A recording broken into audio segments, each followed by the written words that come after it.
Are you a person who has been really hurt by the idea of a person or people not liking you? If you are that person, I want to say to you with the whole heart that this is the most powerless position you can have yourself in your life. And so if you feel that way, I want you to listen to this video, because this video is about taking yourself out of this place of powerlessness, taking the people or the person who you've concerned yourself with and liking you off of the pedestal of your life and putting yourself in the position of power. Stay tuned. My name is Crystal Turner. I am a psychiatric nurse practitioner who's gone holistic because I know to be whole is to be healed. And let's get right into it. I'm going to look at some notes as I'm going through because I want to make sure I stay focused and I don't begin to ramble, because I can do that. But this is really about how do you stop caring about people who don't like you in your life. There are 3 points I want to make, and the first one is really talking about the root of where this care and this concern comes from.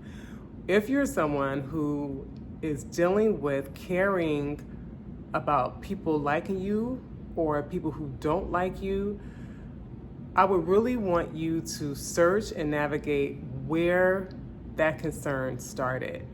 And the reason I say that is more than likely, if this is really hitting you hard or a big struggle, there's probably been some point in your past where you felt an immense portion of rejection or a very strong experience with someone who didn't like you that really hurt you emotionally.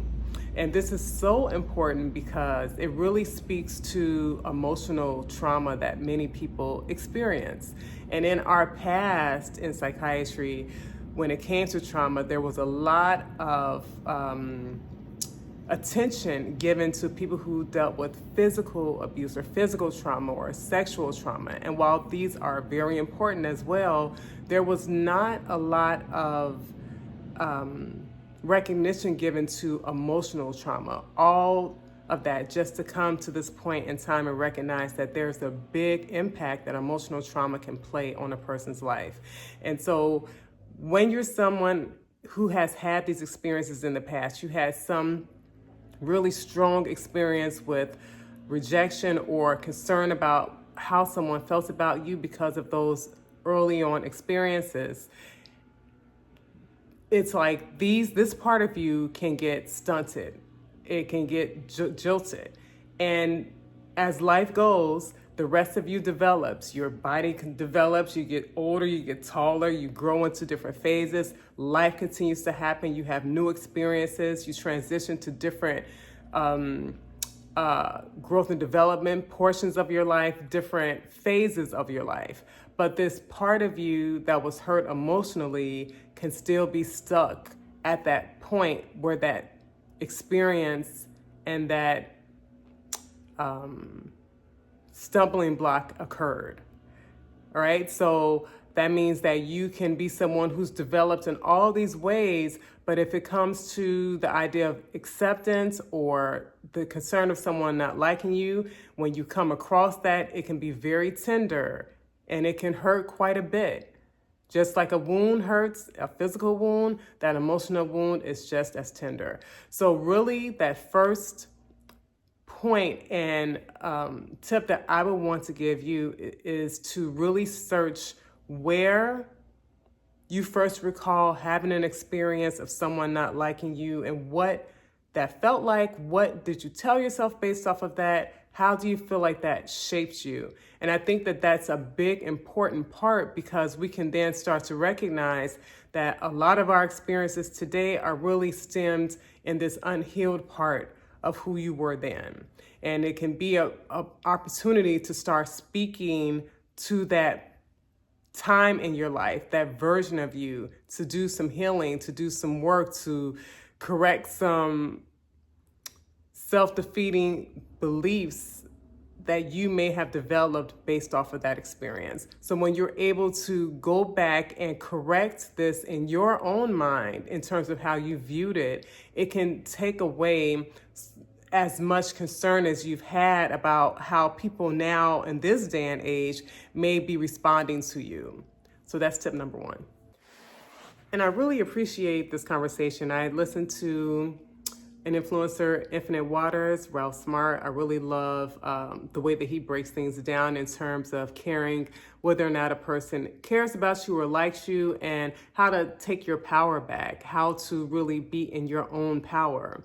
And I really want you to recognize that the next point I want to make is when you are dealing with someone who doesn't care for you or doesn't like you, and maybe they treat you a certain way that really reflects this for you, this is really not your battle unless we make it our battle, right? This is really about that person and their own internal struggles. It's not about your self-worth. So it's important not to allow someone else's internal struggles to become now how you value yourself. Because we have to remember, everyone here is living a human experience. Every person is living a human experience, and everyone has their set of circumstances, set of inner demons, so to speak, that they are working through. Some people will intentionally have an awareness and want to work on them and grow. And there are some people who will never work on them. They will feed into it and grow in that pain more and more. And so oftentimes when people are treating you a certain way or showing up a certain way that makes you feel unliked, this is really about what they have going on in their own life that they may or may not be growing through, but it's not the dictator for you. It doesn't have to be. You get to make the decision that this person does not dictate me. Their pain does not dictate me. And really think about that. When people are really living from a place of joy and love, and even if they're on that road of growing into that, they're going to show up different than someone who comes to you negatively, who, treats you bad or treats you in a way to make you feel like you're not liked. Their energy is just going to be different. And as you get to know yourself, you can start to trust your own intuition to know the difference. But when someone is really in a place of pain or hurt within themselves, their struggles are not your struggles. You can never control that person, in terms of making them like you. What you have the control over is the awareness that their struggles are not your struggles. And it's important to recognize that your self-value is something to really start learning doesn't come from people outside of you, because we can always then be vulnerable to feeling unworthy based on someone else's temperament in that day, in that moment. You know what I'm saying? So that is really something I want you to take to heart, is that your self-worth has nothing to do with how someone else views you, because oftentimes they're viewing you based on how they view themselves in some capacity. Now, I spoke about how people can treat you really can be a reflection of how they feel within.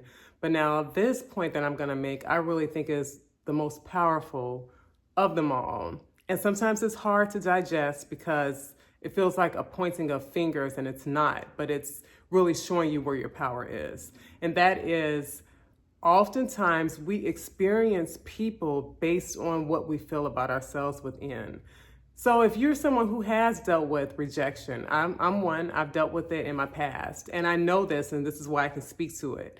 If you're someone who's dealt with rejection, and you're at a point that you're still healing from that, or maybe you haven't even started that process, you can hold a lot of self-incriminating beliefs within yourself.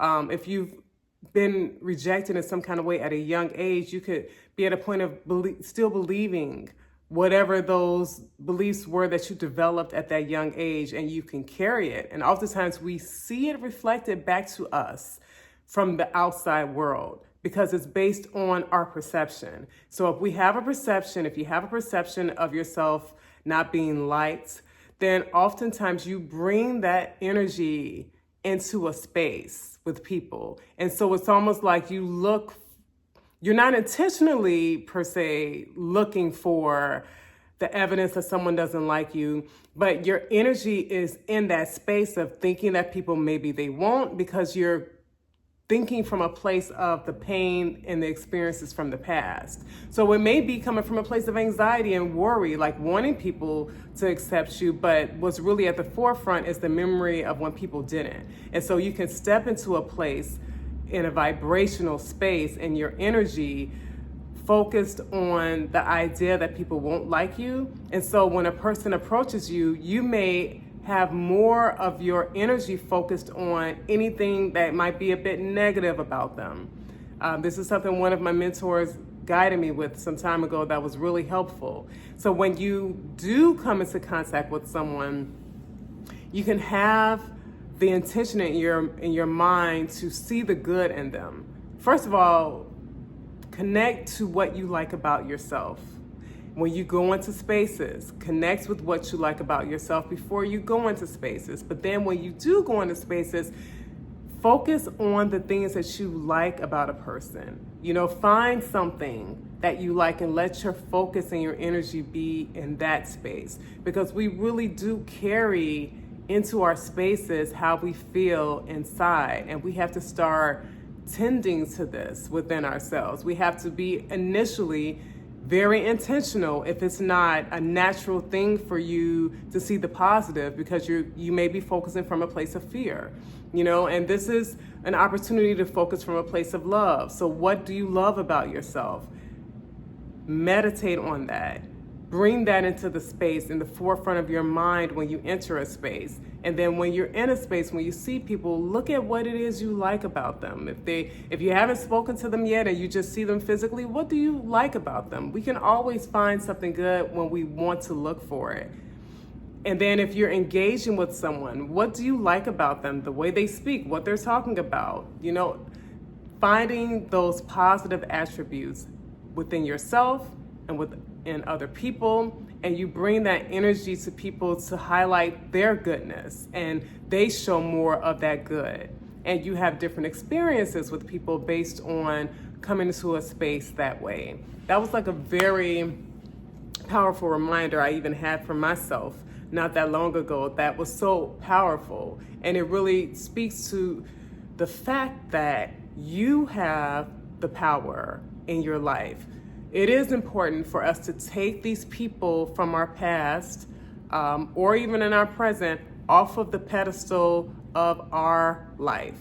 We are to be on the center stage, and we get to dictate how the people around us move, but it's based on the nurturing we do for ourselves within first. And when we're coming from a place of self-love, even if there are some people out there who are coming from a lowly place, you're just not even gonna connect with them. You're gonna miss them. And even if they do somehow show up, it's gonna show up with you not matching that energy. Maybe you look at them and have more compassion, like, oh, maybe you'll see they're really hurting, or maybe you'll want to help them in your heart. You know what I mean? Or maybe you'll just be able to say, I remember seeing myself that way before in my past. But the more powerful position you'll stand in is to really be connecting with people who see you the way that you see yourself within. So that's what I want to share with you today. Please let me know in the comments if this resonated with you. Let me know, of these 3 tips, which tip do you think you would really feel would be the first place that you would want to start in working within yourself or working on yourself in terms of not giving this power about people not liking you any more energy. Which one of these tips do you feel you could start working on today?